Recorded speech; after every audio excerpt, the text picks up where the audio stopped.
is you need to talk this to my Fitbit. I want it to show.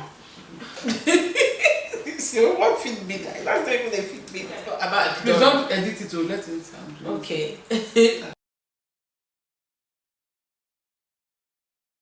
Hi guys, welcome back to my channel. Today's video is one you guys have been asking me for the longest time. I think since 2015 or 16, since I did the Being Boozy challenge with my mom. She's here. Mommy, say hi. Hi everybody. That video is my most watched video on my channel. Yeah, because I'm there. The most watched video on my channel you guys have been asking. Obviously, mom is always busy. She's now a grandma. Yeah. She's now. I give God the glory. She's not a grandma, so we're going to talk about something really. This is mixed. This is funny and interesting. So let me tell you what we're going to talk about. We're going to talk about, from the title you can tell, we're going to talk about some of the African, I don't know if I should call it traditional motherhood, what should I call it, tale or superstitions. So basically in Nigeria, it's very common, I say Africa in general, for them to have different, their approach to motherhood is different, and they have a lot of sayings, let me put it that way, of things a pregnant woman and a mother or nursing mother should and shouldn't do. There's so many, and we're going to talk about some of them because a lot of them happen. Obviously, my sister and I just had a baby, and you guys are going to see that video probably before this one or after, one of the two. We just filmed that. We're going to talk about some of the things my mom has told us to do and not to do.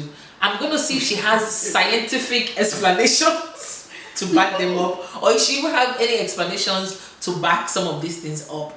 And of course, in the comment section, tell me some of the things that you've been told about motherhood or pregnancy by your mother, grandma, aunties, that you just can't.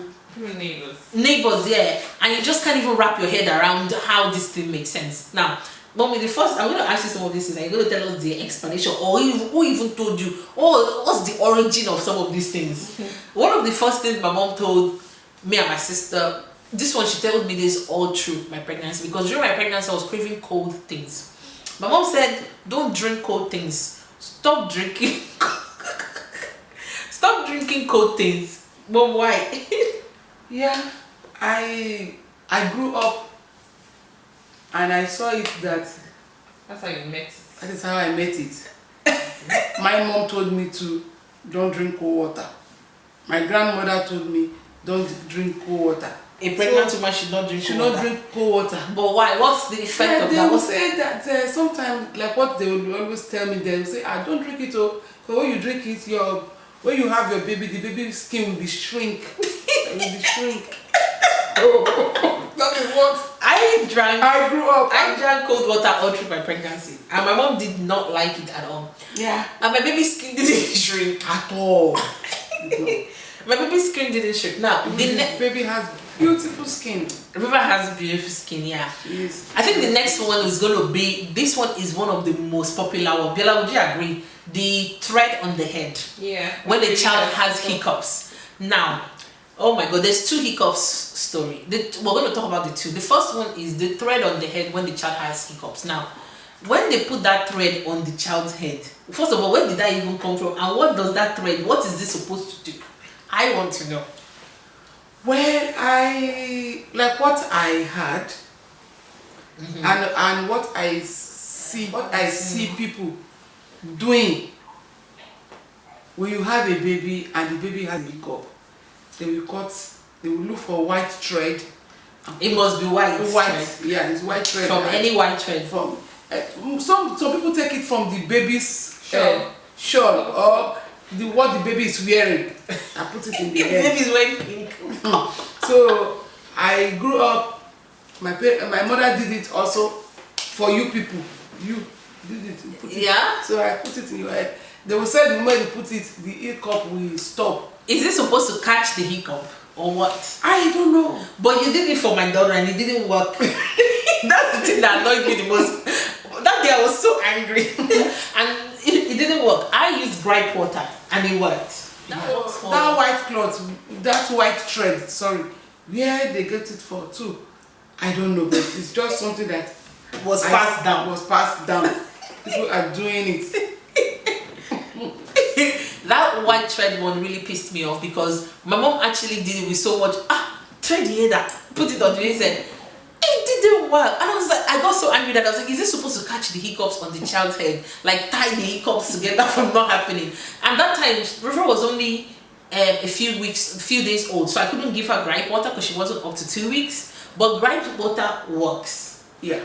It works, and it works for their tummy and everything. The next hiccup one is this one. My mom used to say it all the time, and my husband actually believed. Mom used to say that when the baby gets hiccup, it means that the stomach is expanding. Yeah, that is what they told me also. When this one killed me, because then Esther then told me that's not true. That has to do with the baby obviously feeding from a sucking motion, so they are sucking in a lot of air. That's why they are having. Mom, why do you believe that the stomach is expanding? That is what my parents, my mom, my grandmom too, elderly people I met, that is what they say. They will say the baby stomach is expanding to eat more food.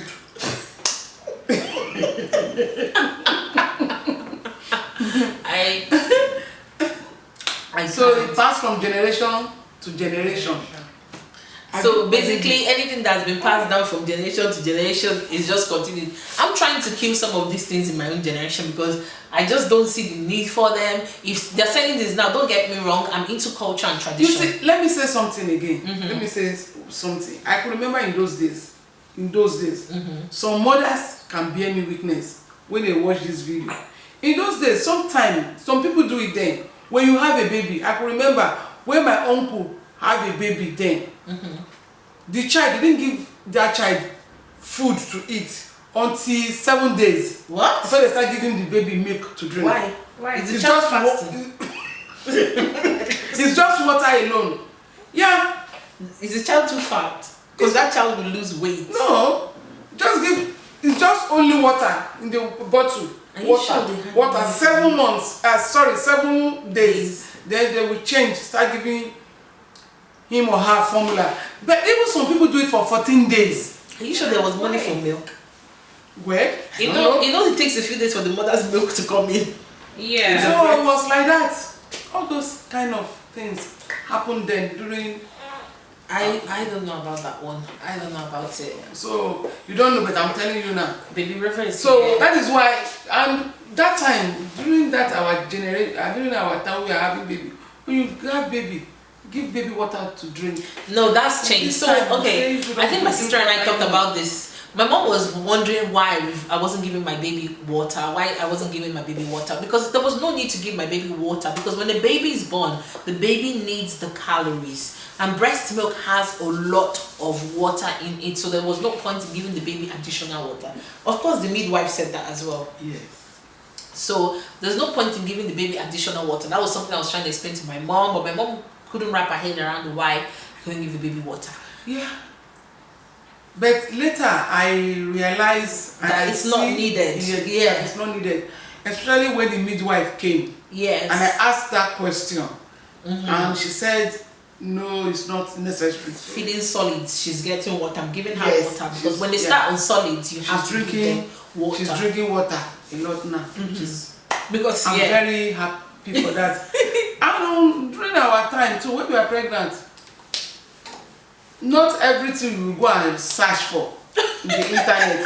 But this generation, everything they didn't even have internet. Everything they search for. That is why I will ask them when they call me, mommy is doing me one car. I will say, go and drink manna water and pray. Yeah, that's go what my mom used to say. Everything. My sister had pelvic. Even when I had pelvic pain, I couldn't walk. My mom would start telling me that my not being able to walk is giving her concern. I should be drinking manna water and pray. Drink manna water and pray.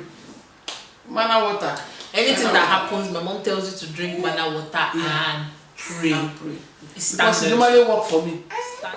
Okay, guys, the next thing I want to talk about, this one is very common, like very common. As hot as Nigeria is, why is it that Nigerian mothers, African mothers in general, like to keep a baby too warm? Like, you need to see how me and my sister said it at the same time.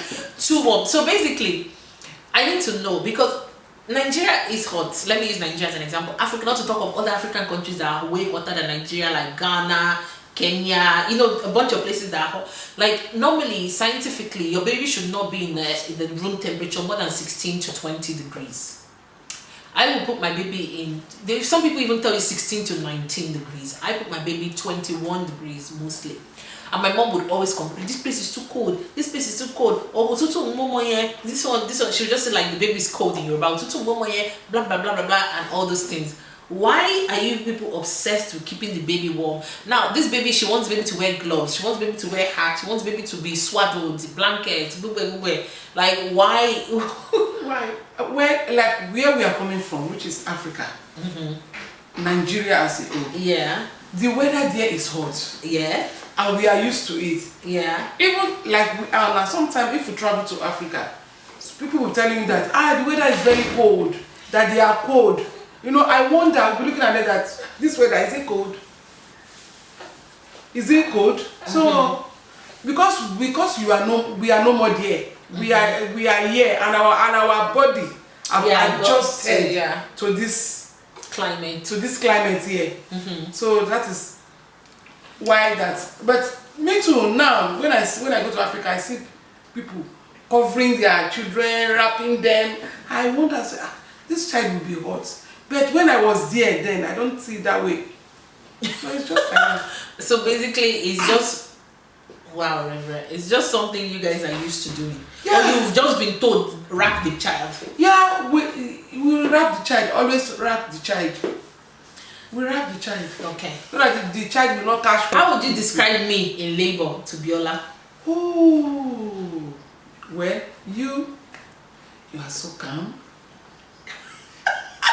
As if you prepare for what is coming. Very, very calm.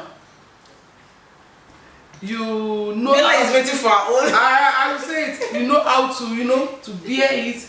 When you are in labor like that, most women, what we do, already some people do like that. Like me, I will be saying, Jesus. That is me. You try. Oh, Biola. When you get to Biola, Jesus Christ of Nazareth. Hey, Mommy! He's coming! Hold me! And that's not traditional at all. And back in the days, it's not done like that. Before the labor started, she called me, I think 1 a.m. She said, Mom, if I have this baby, oh yeah, when you are not there, I will not forgive you.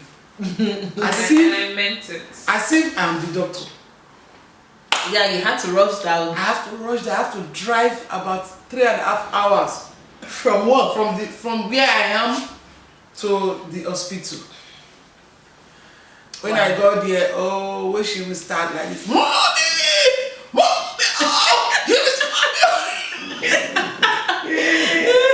That day, I wish I had captured it on camera. The good part is, while I was screaming, I was still eating my Chinese, Yeah, she was screaming and eating. And she was screaming and she was eating. Mommy! Hold me! In fact, all the hospital was turned upside down. Yeah, that's what. Even when I went to the hospital to see everybody knows they actually said the exact same thing. She literally turned the hospital to a marketplace. There's a stigma. Actually, Mommy talked about this before to me. There's a stigma, especially in Africa, with having a baby through a C-section. Yeah. Why is that so? Some people just think you're lazy. I don't know. That you're lazy. lazy. Can't push, That you're lazy. You can't you want to waste your husband's money. You want to waste your husband's money. Is it their husband? No, it's not people like that. So in those days, what they think is that most they'll think that you can't have more than 2 children. No, that if you have a C-section, a lot of women have through C-section, they did not survive it, they did not die. Okay, so it wasn't that advanced. Yes. And as easy as it was. Because I remember back then, they probably used to tell them from top upward, maybe. Yeah. I think that time, even I've seen some women in those days, they will tear here because of C-section. So all those things, some women have, through C-section, they have passed away. So all those things, I think that is why a lot of people, they will just say, and they don't even call it C-section because it's operation. Operation. You want to operate? I think there was some sort of a stigma around it, and obviously technology and medical health, what do you call it, medical, technology, medical and health and all that was not as advanced as it is right now in today's world. So I say we're probably lucky to be in this generation and this era we're in. So yeah, in the 21st century, things have definitely gotten way better than it was back then. Because I remember there was such a big stigma around that, and So that is it for this video. Mom, is there anything you want to say? Guys, that's it for this video. Thank you guys so much for watching.